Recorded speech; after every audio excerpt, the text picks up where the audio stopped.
Hello and welcome to a quick overview of what is going to be happening in the next 4 weeks for our pull-up strength program. These classes this month are going to be a little bit shorter and we're going to get right to it. We'll still have adequate rest. We're just not going to be putting in as many movements because, quite frankly, that's not where we need to be. We can start with a smaller set of movements and have much more precision and still gain strength and not overload the system. As always, with pull-up strength, as you're working to gain that first pull-up or to increase your total amount of pull-ups that you can do, you do need to take care of your grip strength, right? So this area can tend to get really, really tight.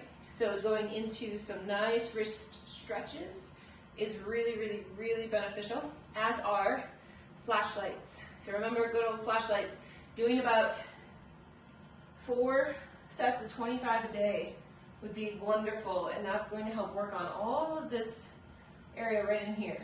Okay, so very, very important. Okay, so in our pull-up strength, we will be going into, well, let's first start with this. We will do a pronated hang, and then we will take a break and go into a supinated hang. So again, pronated hang, these will be active hangs as well. Pronated hang, the hands are over the top of the bar, okay?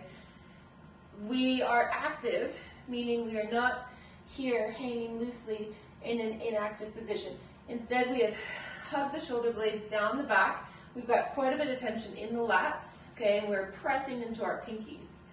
Same thing applies when we go into a supinated grip. So supinated grip being palms facing us, okay? You can think of that as an underhand grip on the bar.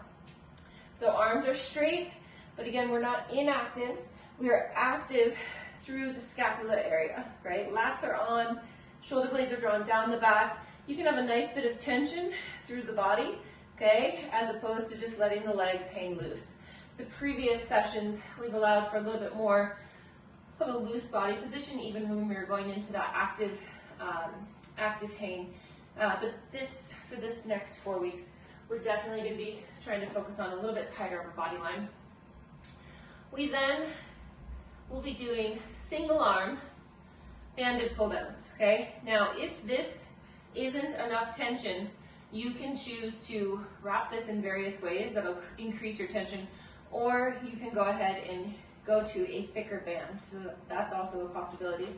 But what we'll be doing is you'll put your hand through and grab, and then come on down so that this is on that side of the body, right?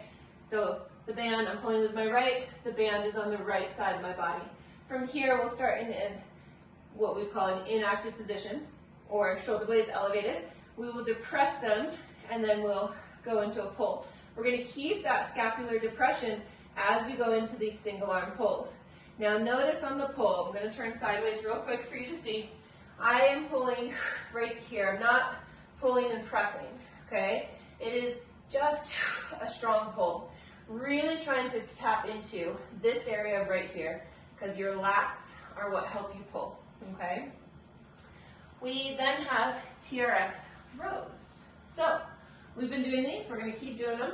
They are very, very beneficial for gaining your pull-up. We come into a reclined position, and from here, shoulders start retracted, and we go into nice strong rows. Pulling strong to the top on an exhale, inhaling as we lower ourselves back down. Exhaling as we row to the top, making sure that those shoulder blades are hugged down the back, they're not risen up, okay? And then lowering back down. We'll then go into a 2-point row. So if you are like me, and you have sensitive little knees, you would want to place a pad down, okay? And what we'd be going into is a 2-point position. So I've got 1 point of contact, 2nd point of contact.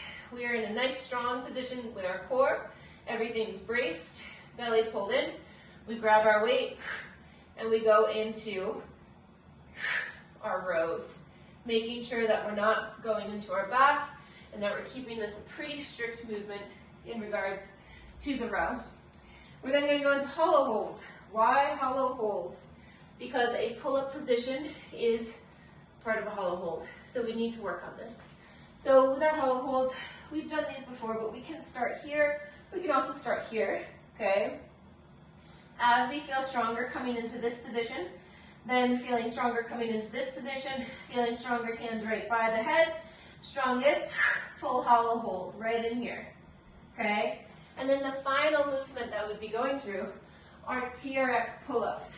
So we shorten our straps pretty much as we can, and these might still not actually be short enough for me. I might have to finagle this a bit, but what we do with this is we start, these need to go shorter. That'll be interesting, but we can even do it from here. So, or we could do it from here. We make it work however we need to.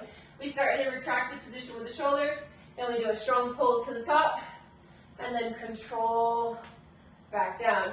Now, as we're going through these, I want you to imagine that you are doing your full pull-up and you're at the top of the bar, right? Is it a pull-up? Yes, it is a pull-up. Don't knock these at all. That is a great way to continue to build your pull-up strength. Alrighty, that's it. There's not much to go over in that class.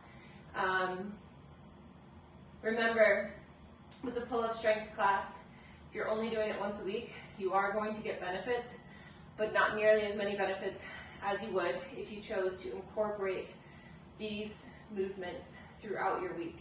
What do I mean by that? Even an additional day would make a huge difference.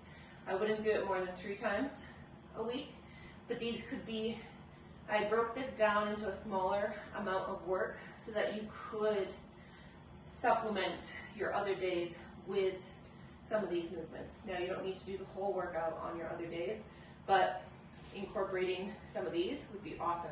Incorporating some of these to connect more with your lats would be awesome, okay? Alrighty, see you soon.